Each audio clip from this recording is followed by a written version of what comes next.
গতকালই আপনারা শুনেছিলেন যে মণিময় বন্দ্যোপাধ্যায়ের তরফ থেকে যে ব্যাখ্যা দেওয়া হচ্ছে পুশ ফ্রম বিহাইন্ডের, এবং তিনি বলছেন যে মমতা বন্দ্যোপাধ্যায় পিছন থেকে ধাক্কা অনুভব করেছেন, তাকে কেউ ধাক্কা দেয়নি।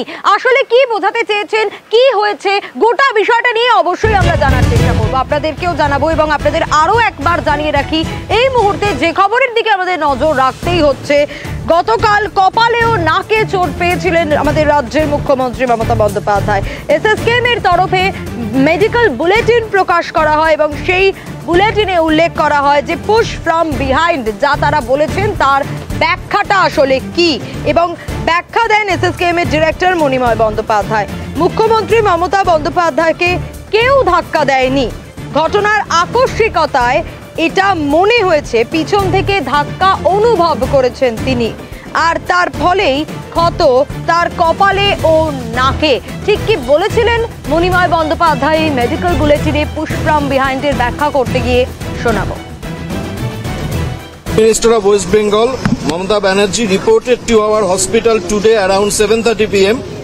with a history of fall within the vicinity of our home due to some push from behind. শুনলেন পুশ ফ্রম বিহাইন্ডের ব্যাখ্যা করতে গিয়ে কি বলেছেন মণিময় বন্দ্যোপাধ্যায়, এবং আপনাদের জানিয়ে রাখার চেষ্টা করব, আজকের আপডেট দেওয়ার চেষ্টা করব আরো বিস্তারিত। অয়ন আমাদের প্রতিনিধি রয়েছেন সরাসরি আমাদের সঙ্গে। অয়ন, কি আপডেট পাওয়া যাচ্ছে? কারণ গতকালই চোট পেয়েছিলেন মমতা বন্দ্যোপাধ্যায়, এই মুহূর্তে বাড়িতে রয়েছেন, তিনি কেমন রয়েছেন আগে সেই নিয়ে কি কোনো আপডেট পাচ্ছ? এই মুহূর্তে তার শারীরিক অবস্থা কিরকম, কি পরিস্থিতি?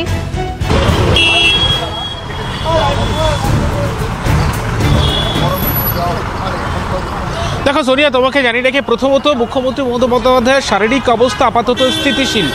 যে স্টিচগুলো ছিল, তার কপালে 2টি স্টিচ ছিল এবং নাকের উপর একটি স্টিচ ছিল, সব মিলিয়ে 3টি স্টিচ ছিল তার, এবং সেখানে দাঁড়িয়ে যে ধরনের যন্ত্রণা এই একেবারে স্টিচ হওয়ার পর সেই যন্ত্রণা কিন্তু ছিল, এবং সেই যন্ত্রণা কমানোর জন্য ইতিমধ্যেই কিন্তু তাকে পেন কিলার দেওয়া হয়েছে চিকিৎসকদের পরামর্শ মতো। যে মেডিকেল বোর্ডের যে তত্ত্বাবধানে তিনি রয়েছেন, সেই মেডিকেল বোর্ডের তত্ত্বাবধানে, এবং সেখানে কিন্তু তাদের তরফ থেকে প্রয়োজনীয় ওষুধ কিন্তু গতকাল রাতে দেওয়া হয়েছে।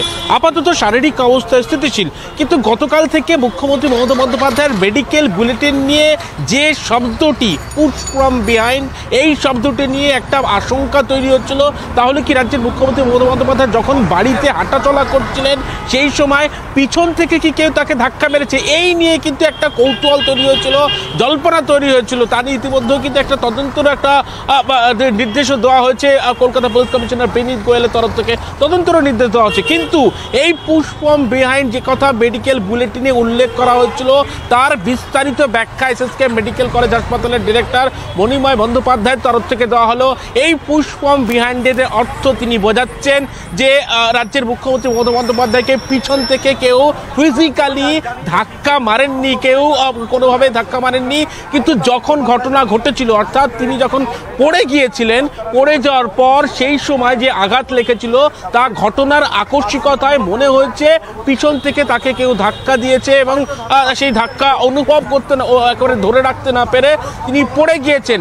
সেই কারণেই এই কথাটি পুশ ফ্রম বিহাইন্ড উল্লেখ করা হয়েছিল মেডিকেল বুলেটিন। এই কথা কিন্তু এসএসকেএম মেডিকেল কলেজ হাসপাতালের ডিরেক্টরের তরফ থেকে পরিষ্কার করে জানিয়ে দেওয়া হলো, এবং সেক্ষেত্রে দাঁড়িয়ে বলা যায় সমস্ত জল্পনার অবসান। যে এই পিছন থেকে ধাক্কা দেওয়ার যে বিষয়টি, যে শব্দটি, যে শব্দের জাগলারি নিয়ে একটা কৌতূহল তৈরি হয়েছিল পুশ ফ্রম বিহাইন্ড, তার অর্থ বোঝানো হয়েছে এসএসকেএম মেডিকেল কলেজ হাসপাতালের তরফ থেকে তাকে ফিজিক্যালি পিছন থেকে কোনো কেউ বা কারা ধাক্কা দেননি, কিন্তু ঘটনার আকস্মিকতা এমনভাবে ঘটনাটি ঘটেছিল, সেখানে দাঁড়িয়ে এই ঘটনার আকস্মিকতায় মনে হয়েছে যে তাকে কেউ বা কারা ধাক্কা দিয়েছে, যার জেরে পড়ে গিয়ে রাজ্যের মুখ্যমন্ত্রী মমতা বন্দ্যোপাধ্যায় তিনি চোট পেয়েছেন তার কপালে, এবং তার নাকে চোট পেয়েছেন, এবং রক্তাক্ত পরিস্থিতি তৈরি হয়েছিল।